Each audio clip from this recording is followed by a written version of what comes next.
Nathalie Kuperman, pourquoi explorer la relation mère-fille? Alors la relation mère-fille, c'est vrai que je l'avais déjà un petit peu explorée dans mes précédents romans, mais ce n'était jamais le sujet principal du roman. Et effectivement, dans On était des poissons, étonnamment, ça a pris toute la place. Et si je dis étonnamment, c'est parce que je n'avais absolument pas le projet d'écrire sur une relation mère-fille, mais c'est que à partir de cette première phrase, justement, On était des poissons, qui au départ était censé être le début d'un sketch que je voulais écrire pour un stand-up. C'est assez étonnant comme histoire. Au lieu de jeter le fichier et de passer à autre chose, j'ai continué sur cette phrase. Et tout d'un coup, c'était une mère qui prononçait cette phrase. Tout d'un coup, il y avait une petite fille. C'est-à-dire, j'ai l'impression que les personnages se sont vraiment installés dès la première page. J'allais dire presque sans que je le veuille. Ça s'est vraiment imposé à moi. Et parce que jamais j'aurais pu me dire je vais écrire un livre sur la relation mère-fille. Je crois que ça m'aurait fait très peur. Et là, ça m'a vraiment emportée. Donc, et je pense aussi qu'évidemment, il y a quelque chose dans cette thématique mère-fille qui résonne très fortement en moi, puisqu'encore une fois, j'avais déjà posé quelques jalons dans les précédents romans. Comment écrire du point de vue d'une enfant?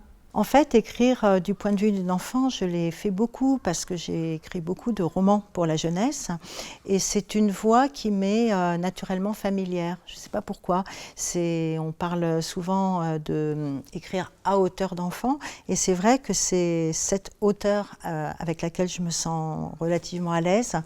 Et dans ce roman, c'est effectivement la voix d'une enfant, mais c'est aussi la voix d'une adulte qui se souvient de son enfance. Et c'est vrai qu'il y a beaucoup de dialogue entre la mère et la fille, et ça m'était assez naturel de me mettre à la place de cette petite Agathe, avec ses doutes, avec ses effrois, avec ses questionnements. Et voilà, mais je crois que de toute façon, l'enfance, de façon que j'écrive pour les enfants ou même pour ce qu'on appelle les adultes, c'est quelque chose qui m'est très, très familier, alors même que j'ai très peu de souvenirs d'enfance. Pourquoi le dialogue entre la mère et la fille passe-t-il par l'imaginaire du bestiaire? Alors c'est vrai que dans les dialogues entre la mère et la fille, il y a beaucoup de petits animaux qui s'immiscent, surtout de la part de la mère qui ne cesse d'appeler sa fille mon petit rat, petite salamandre. Il y a aussi du macaroni, alors ça c'est pas un animal, mais disons qu'effectivement il y a des jeux de langage très, très presque tactile, je ne sais pas comment l'expliquer, c'est cette mère très imagée, voilà, très imagée. Et la mère joue de ça, tantôt pour donner à sa fille le sentiment qu'elle est aimée, et parfois, mon petit rat n'est pas forcément un adjectif, enfin un nom dont on a envie d'être affublé. Et c'est vrai qu'il y a beaucoup de petits jeux, c'est comme quand la mère propose d'aller se baigner, elle crie comme ça, maillot de bain. La petite fille aussi, barbe à papa, barbe à truc, elles reprennent, c'est très onoméatopique, voilà, comme relation, comme dialogue. Est-ce aussi un livre sur la difficulté d'être mère? Alice est une femme qui n'a pas eu de mère, puisque sa mère est morte en accouchant. Et elle explique à sa fille que c'est peut-être une chance qu'elle a eue, et que ne pas avoir de mère, c'est finalement pas si mal que ça. Ce qui est évidemment, là encore une fois, assez cruel, parce que ce personnage est en manque de mère, de toute façon, mais elle n'a pas appris à être aimée, donc elle a des difficultés à aimer. Je crois aussi que ce livre aborde la toxicité de certaines mères, dont peut-être j'ai été victime sans en avoir particulièrement conscience. J'ai perdu ma mère assez jeune, pas à 11 ans, hein, loin de là, à 26 ans. Et je me suis parfois posé la question, alors que j'adorais ma mère, si, d'une certaine façon, je n'avais pas profité de cette absence, je l'avoue. Et peut-être que... Mais tout ça, je m'en suis rendu compte après avoir écrit le livre. Je me suis rendu compte que finalement, cette histoire, dont les scènes sont vraiment complètement inventées, était peut-être un des livres les plus proches de moi. Ce livre est une enquête intime. L'écriture est-elle une forme d'élucidation? Pour moi, l'écriture, c'est une façon de se rendre compte après coup de ce qui nous habite intérieurement. Dans la mesure où j'ai rarement, et je crois que je n'ai jamais eu de projet de livre, mais quelque chose m'a saisi, j'ai écrit et je me suis rendu compte ensuite que non, je ne l'avais pas écrit pour rien, comme ça, pour écrire une histoire. Et dans ce cas précis, c'est encore plus vrai peut-être avec On était des poissons. Toutes les scènes, effectivement, c'est vraiment un livre de fiction, hein, c'est pas autobiographique comme on dit, mais c'est peut-être quand même celui qui m'a finalement le plus remué. Et je ne pourrais pas expliquer clairement pourquoi, mais je sais que c'est là. Et que ça interroge bien évidemment le rapport que j'ai pu avoir avec ma mère, qui était un petit peu borderline, pas du tout au point de cette Alice, et pas de la même façon.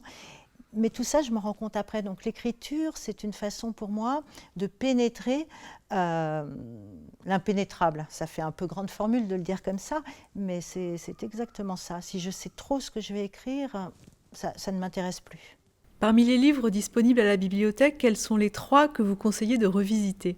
Alors, le premier se trouve donc dans le rayon théâtre, et il s'agit de la pièce de théâtre de Nathalie Sarraute, Pour un oui ou pour un non. Alors ce livre, cette pièce m'a beaucoup plu parce que c'est l'histoire de 2 amis de longue date qui se retrouvent, et l'un dit à l'autre, l'un se vante d'avoir réussi quelque chose et l'autre lui dit « c'est bien ça ». Et à partir de cette petite phrase, pourtant très anodine, va se rejouer toutes leurs années d'amitié, parce que celui qui reçoit cette phrase trouve que c'est bien ça. Le ton ne convient pas, que c'est condescendant, que c'est...